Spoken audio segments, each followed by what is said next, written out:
Jewish sheriff at Florida shooting cites Talmudic verse as his motivation.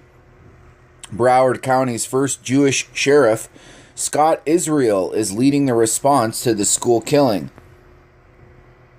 As he leads the police response to the school shooting in Parkland, Florida, Broward County Sheriff Scott Israel is likely enduring some of the toughest days of his career, and he's probably looking to his Judaism to guide him through it. Israel is the county's first Jewish sheriff, and it's an identity he has embraced. In 2016 campaign flyer reported on that year by the South Florida Sun-Sentinel centers on the role that the faith in general and Judaism in particular plays in his life. My Jewish faith is a central part of my entire life. Israel is the sheriff in charge of the area that includes Marjory Stoneman Douglas High School, where 17 faculty and students were killed by a gunman on Wednesday. Israel's children, triplets, my very own triplets, went to that school and graduated in Stoneman Douglas.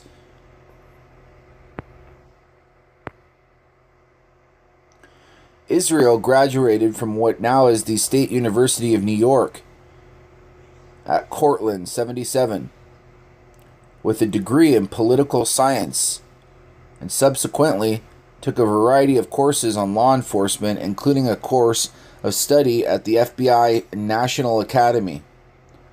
He joined the Fort Lauderdale Police Department in '79 and served on the narcotics unit and the SWAT team. A Democrat, he was elected sheriff in 2012 and re-elected 4 years later. The country is home to a large Jewish population. In the 2016 campaign flyer, he mentioned fighting gun violence as one of his top issues. In speeches, Israel is known to quote the Bible. 2013 Sun-Sentinel article about him quoted a speech in which he referenced Eshet Shail, the Jewish poem about a valorous woman excerpted from Proverbs and tradition. But right here it says Talmudic. My Jewish faith is a central part of my entire life. The flyer quotes Israel as saying, my late father, Sonny Israel, fought in the Korean War and became a police officer because he believed in the call from the Talmud that whoever saves one life saves an entire world. Those words guide my brother and I. Here's another article about the sheriff in Florida. He's calling for the power to detain over social media. The county sheriff in charge of investigating the mass school shooting in Parkland, Florida, pleaded with lawmakers on Thursday to give the police and doctors more power to involuntarily hospitalize people for psychiatric evaluation over violent and threatening social media posts. The sheriff, Scott Israel of Broward County, described the accused shooter's social media post as very disturbing at a news conference and asked state and federal legislators to expand the state's Baker Act, which says a person can be detained against their will for up to 72 hours under certain circumstances. The accused, Nicholas Cruz, 19, who confessed to the shooting at Marjory Stoneman Douglas High School on Wednesday, has been charged with 17 counts of premeditated murder. Israel said the Baker Act allows law enforcement or medical professionals to confine a person involuntarily, but you have to have a reason. You have to be able to articulate that they're a threat to themselves or a threat to someone else. I could already tell you, I lived in Florida for a little bit, and it's already very strict. They don't need any more Baker Acts. They already have the power to detain people against their will. Now, granted, you need two people to cite that they are a harm to themselves or others, but what do you want? Just to be able to arrest people willy-nilly, what they say on social media? Well, what about if, I'm very suspect over names on YouTube because people can have sock accounts that have the same name and same icon as you, and it's just a slippery slope. But I just wanted to show you the facts here. Israel pleaded with lawmakers in Tallahassee, the state capital in Washington, to give police the power to detain people. If they see something on social media, if they see graphic pictures of rifles and blood and gore and gun and bombs, they know if they see something, horrific language? If they see a person talking about, I want to grow up to be a serial killer, Who the hell is posting this? I want to grow up to be a serial killer. Sounds like something a Fed would say. People are going to be rightfully so concerned about their rights, as I am, but what about the rights of these students? What about the rights of young kids who go to schools with book bags and pencils? Don't they have the right to be protected by the U.S. government? Attorney General Jeff Sessions echoed the need for allowing law enforcement to intervene in certain circumstances in an interview with right-wing site Breitbart News. Oh, Jeff, you're just wonderful, aren't you? FBI was alerted about school shooting threat on YouTube. All of law enforcement is deeply concerned about this trend of violence in schools and other similar places. I was with the Major County Sheriff's Association this morning, and they all said, and I believe, that there are signals and signs before these shootings that, if recognized, could lead to intervention and could stop these events from occurring.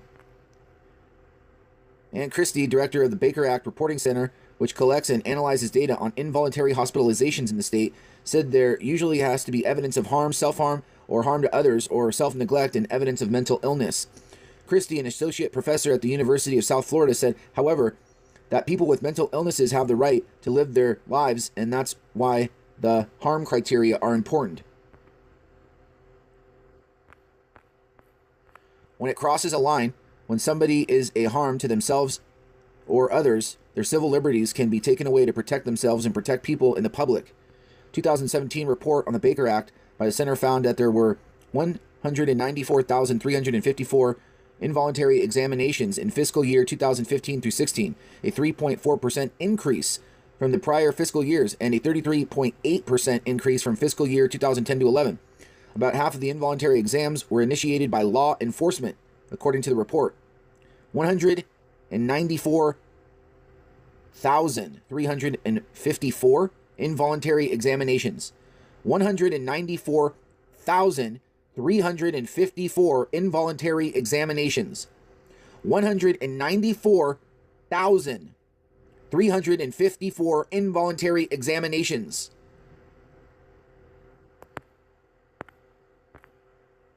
Christie said that there was currently no language in the law regarding disturbing social media posts or images, that specific situations can lead to a Baker Act exam out in the real world can be very different.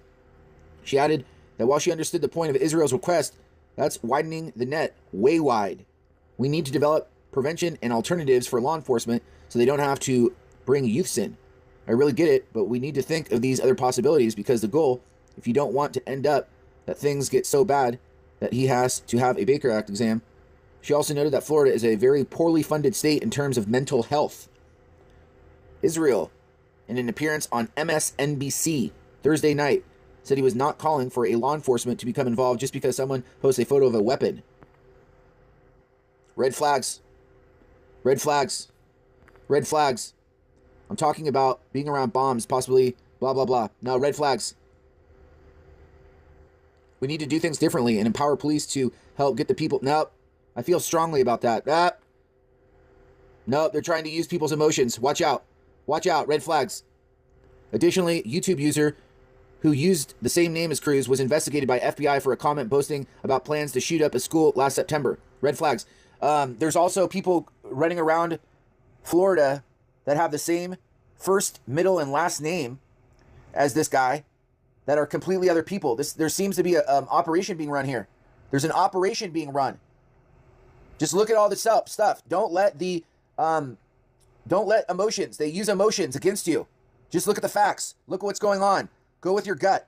What does your gut say that is going on? Does it seem fishy to you? Does it seem all these inconsistencies? Watch out. Red flags.